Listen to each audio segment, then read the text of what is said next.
क्योंकि धर्म की राजनीति करने वाले लोग आज ये कह रहे हैं कि हम तो कभी धर्म की राजनीति करते ही नहीं है। हमारे पड़ोस में कोई अब्बास रहता था, ईद पे हम सेवैयां लाता था और खाने लाता था, हम तो वही खाते थे। इस तरीके के स्टेटमेंट्स दिए जा रहे हैं। और कभी वो प्रधानमंत्री कहा करते थे कि वेशभूषा से पहचाने जाएंगे। तो देखिए हवा बदल चुकी है पूरी तरीके से। कांग्रेस की सरकार सत्ता में आ रही है, गठबंधन की सरकार आ रही है।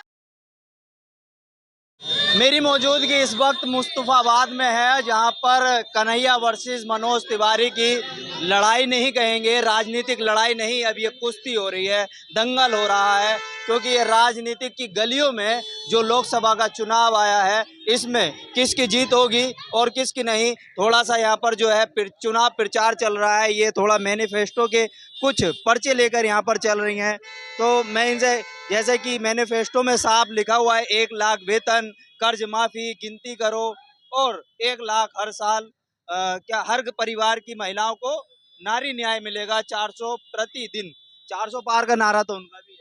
देखिए 400 पार कहने मात्र सिर्फ आप कह दें कि मैं 400 पार हम लोग कर रहे हैं, ये तो देखिए ये आने वाला वक्त बताएगा कि आज 400 पार कहने वालों को सर को कितनी सीटों के लाले पड़ेंगे। ये तो आने वाला वक्त देखेगा। 1 जून को पता चलेगा, 4 जून को पता चलेगा। देखिए जिस तरीके से आज भाजपा बौखलाई हुई है, आज देखिए कि किस तरीके से तरह तरह के स्टेटमेंट बदले जा रहे हैं, कहीं के कैंडिडेट बदले जा रहे हैं।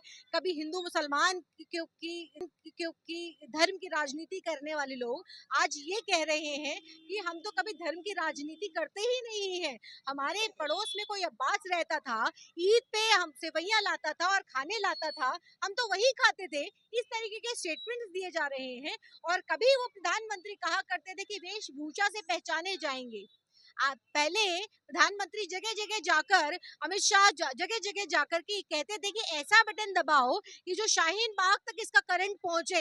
इस तरीके के स्टेटमेंट्स आते थे। लेकिन आज किस तरीके से प्रधानमंत्री जी इतने बौखला गए, इतने परेशान हो गए, इतना डर गए कि सत्ता से बाहर जाएंगे तो सारी पोल खुलेगी, सारे जितने भी भ्रष्टाचार हुए हैं सबको खोलने का काम कांग्रेस सरकार करेगी। तो आज वही डर है जिसकी वजह से जगह जगह के प्रत्याशी बदले गए, गारंटी कार्ड पर सवाल उठाए जा रहे हैं, जगह जगह ड्रामे करे जा रहे हैं। कहीं कोई रो रहा है तो कहीं कोई कुछ कह रहा है, कहीं कुछ का कहा जा रहा है। तो देखिए ये सारी चीजें जो है, ये सारी चीजें एक बौखलाहट है, डर है, सत्ता से बाहरी का रास्ता, विदाई होने वाली है। तो आज क्या कहें। देखिए, देश के प्रधानमंत्री साहब कह रहे हैं अगर इंडिया गठबंधन आ जाएगी तो 15% आरक्षण उनको मिल जाएगा। जब तक वो जीवित हैं वो मुस्लिमों को आरक्षण नहीं लेने देंगे। तो ये तो आपका डर दिखा रहा है। देखिए जो चौथे चरण का स्टेटमेंट था, अब तो 5वें चरण के स्टेटमेंट की बात करिए ना। कि ये तो चौथे चरण के स्टेटमेंट में मंगलसूत्र की बात हुई थी।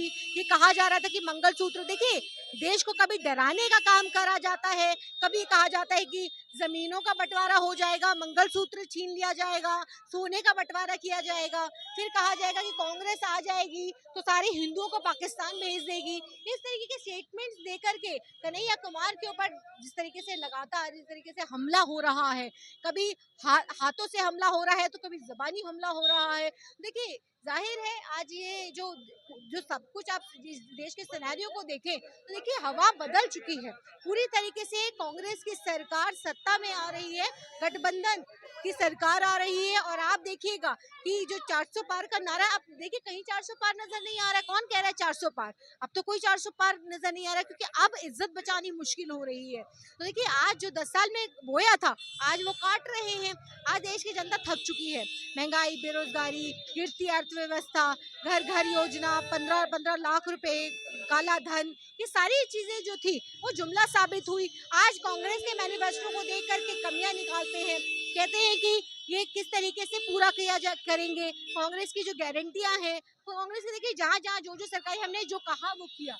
आज भी हम कहते हैं कि आज 20-25 अरबपतियों की सरकार नहीं है ये, जाहिर है गरीबों की, पिछड़ों की, किसानों की, महिलाओं की, हर वर्ग की ये सरकार है। और राहुल गांधी जी के बारे में मैं क्या कहूँ कि राहुल गांधी जी जिस तरीके से 4,000 किलोमीटर की यात्रा उन्होंने पहले तय की, 62 किलोमीटर की यात्रा उन्होंने अब तय करी, तय कर करके जो मैनिफेस्टो तैयार किया महिलाओं के लिए, देश की आधी आबादी के लिए जो मैनिफेस्टो तैयार किया गया, वो जाहिर है हर वर्ग से बात की गई, हर वर्ग से मिले, वो दुकानदारों से मिले, मैकेनिकों से मिले, आप देखिए फर्नीचर मार्केट के अंदर गए, मंडियों के अंदर गए, किस तरीके से राहुल गांधी जी ने सबसे मिलकर के बात किया, उनकी बेसिक जो परेशानियां हैं उन पर बात करके तब एक मैनिफेस्टो तैयार किया गया कि हमारे देश के अंदर बीते 10 सालों के अंदर अर्थव्यवस्था जो गिरी है उसको कैसे उठाया जाए। जिस तरीके से 2 करोड़ रोजगार की बात मोदी जी ने की थी, अच्छे दिन लाने की बात की थी, 50 दिन कहा था कि 50 दिन आप मुझे दीजिए, नहीं तो मेरा काम पसंद ना आए तो चौराहे पर ला करके जूता मारने की बात की थी। आज देखिए 50 दिन क्या 10 साल सत्ता सौंपी, लेकिन क्या हुआ 10 साल बाद? आज जिस तरीके से आज हर वर्ग, चाहे मैं महिलाओं की बात करूं, मैं ओबीसी की बात करूं, मैं पिछड़ों की बात करूं, आदिवासियों की बात करूं, मैं किसानों की बात करूं, आज किसान एमएसपी की अगर हम बात करें तो आज किसान अगर अपनी मांगों को लेकर के आता है तो उसको लाठियों डंडों से पीटा जाता है, जिसको प्रोत्साहित करना चाहिए उसको लाठियों डंडों से मारा जाता है। आज अगर हम इस भारतीय जनता पार्टी को अगर बलात्कार जनता पार्टी अगर कहें तो मुझे लगता है कि कुछ गलत नहीं होगा कि जिस तरीके से सारे बलात्कारी एक ही पार्टी के अंदर मौजूद हैं, सारे भ्रष्टाचारी एक ही पार्टी के अंदर मौजूद हैं, हमें कैसी सरकार चाहिए, इन लोगों को कैसी सरकार चाहिए? जाहिर है हमें ऐसी सरकार चाहिए कि जिससे ऐसा प्रधानमंत्री होना चाहिए कि जो प्रधानमंत्री हो, प्रचार मंत्री ना हो। आज देखिए जिस तरीके से आज प्रधानमंत्री जी 15-15 लाख रुपए का सूट पहनते हैं, 12-12 करोड़ की गाड़ियों में घूमते हैं, और उनके चश्मे की बात करूं, उनके सूट बूट की दिन में 4-4 बार वो सूट बूट बदलते हैं। तो आज देखिए ऐसा प्रधानमंत्री हमें चाहिए कि जो, या हमें ऐसा पढ़ा लिखा प्रधानमंत्री चाहिए कि जो हमारे हक की बात कर सके, हमारी बात कर सके, महिलाओं की बात कर सके, वो इज्जत की बात कर सके, ऐसे कानून की बात कर सके, ऐसे कानून देश के अंदर लाने की जरूरत है। आज जिस तरीके देश के संविधान को बदलने की बात हो रही है, देश के संविधान को बदल दिया गया, कानून पास कर दिया गया, और ये कहा जा रहा है कि हमारी सरकार दोबारा आएगी तो हम कानून फाड़ देंगे। ऐसा डर फैला रहे हैं आप, ऐसा डर फैला रहे हैं। नहीं, देखिए मैं अभी तक मैंने जो भी बात की है आपके चैनल पर, वो सारी बातें प्रधानमंत्री जी की या उनके मंत्रियों की ही है। मैंने ऐसी कोई बात नहीं की है जो कि रिकॉर्डेड ना हो, या जो ये प्रधानमंत्री जी ने कहा ना हो। देखिए अच्छे दिन की बात मैंने नहीं की, राहुल गांधी जी ने नहीं की थी। मनोज तिवारी और कन्हैया के बीच जो ये जंग चल रही है, अब तो ये दंगल के रूप में हो गई है, क्योंकि उन पे एक हमला भी हो चुका है कन्हैया कुमार पे। तो कैसे देखते हैं आप देखिए इस? दंगल मत कहिए इसे, एक तरफा चुनाव है, एक तरफा है। आप इसको दंगल बनाना चाहें, आप इसको कांटे की टक्कर बनाना चाहें, वो आपकी मर्जी है। लेकिन आज जो मैं देख रही हूँ, जगह जगह घूम रही हूँ, लोगों से बात कर रही हूँ, तो मुझे तो एक तरफा नजर आ रहा है कि एक तरफा कन्हैया कुमार निकल रहे हैं। इंडिया गठबंधन के जो प्रत्याशी कन्हैया कुमार, वो एक तरफा निकल रहे हैं। कहीं पर भी मुझे तो कोई लहर नजर नहीं आ रही कि मनोज तिवारी की। आज टीवी 9 पर मैं देख रही थी और बड़ी हंसी आ रही थी कि ये कभी घड़ी घड़ी जिस तरीके से मोदी जी ड्रामा करते हैं, आज वही मनोज तिवारी भी टीवी 9 पर जिस तरीके से ड्रामा करने का काम कर रहे थे। लेकिन देश की जनता समझती है, जानती है।